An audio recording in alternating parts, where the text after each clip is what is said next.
परिश्रम हमारे जीवन में एक ऐसा शब्द है जिससे दुनिया की वो हर उपलब्धियों को पाया जा सकता है जिसकी हम उम्मीद करते हैं। सफलता की कुंजी है परिश्रम।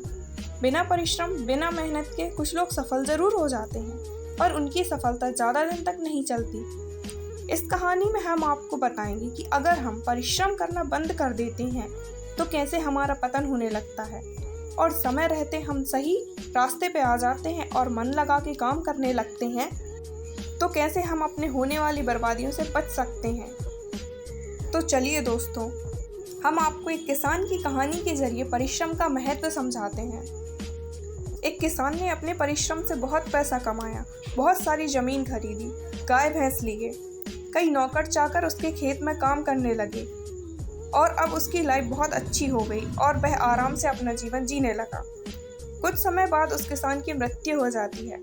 अब सारी जिम्मेदारियां उसके बेटे पे आ गई, पर उसका बेटा बहुत आलसी था। वह कभी भी परिश्रम के महत्व को नहीं समझता था।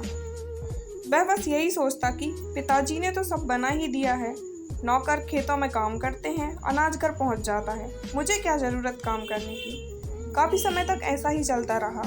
फिर धीरे धीरे उसे नुकसान होने लगा, खेतों से कम अनाज आने लगा, गाय भैंसों के दूध से भी उसे मुनाफा नहीं होता।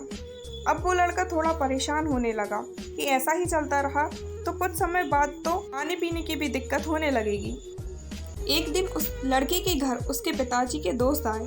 उन्हें पहले से ही पता था लड़के के बारे में कि ये बहुत आलसी है।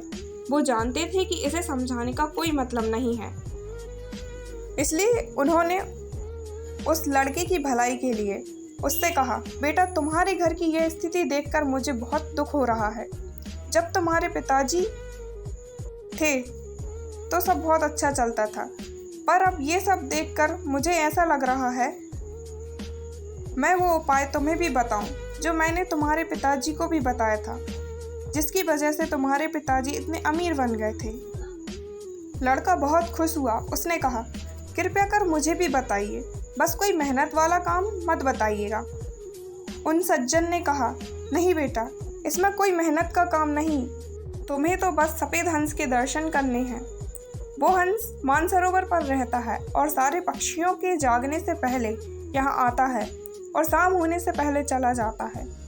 बस यह पता नहीं कि वो कब आएगा, पर एक बार जो कोई भी उसका दर्शन कर लेता है तो ज़िंदगी भर उसे कोई कमी नहीं होती। बिना मेहनत के ही उसके पास सब आता रहता है।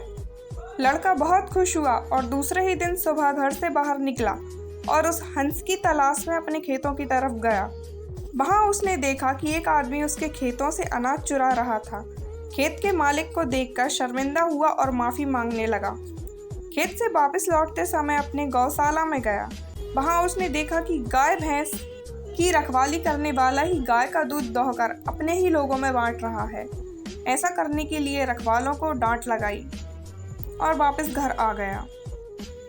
नाश्ता करने के बाद तुरंत वो हंस के दर्शन करने के लिए खेतों में चला गया।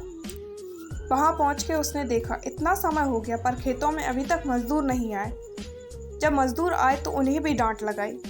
इस तरह वह जहां जहां गया उस दिन वहां होने वाले रोज के नुकसान से बच गया। सफ़ेद हंस की तलाश में वो लड़का अब रोज सुबह ही अपने घर से निकल जाता। उसके डर से उसके मजदूर समय से काम पे आने लगे और पूरे मन लगा के काम करने लगे। उसके खेतों से अनाज की और दूध की चोरी होना भी बंद हो गया। पहले की तुलना में अब उसे मुनाफा होने लगा और उसकी आमदनी बढ़ गई।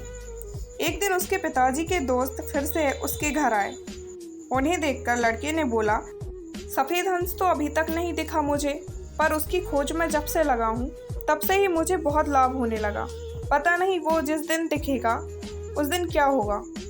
उसके पिताजी के दोस्त हंसने लगे और बोले, तुम अभी तक नहीं समझे, परिश्रम करना ही वो सफ़ेद हंस है। परिश्रम का फल हमेशा उजाले की तरह होता है।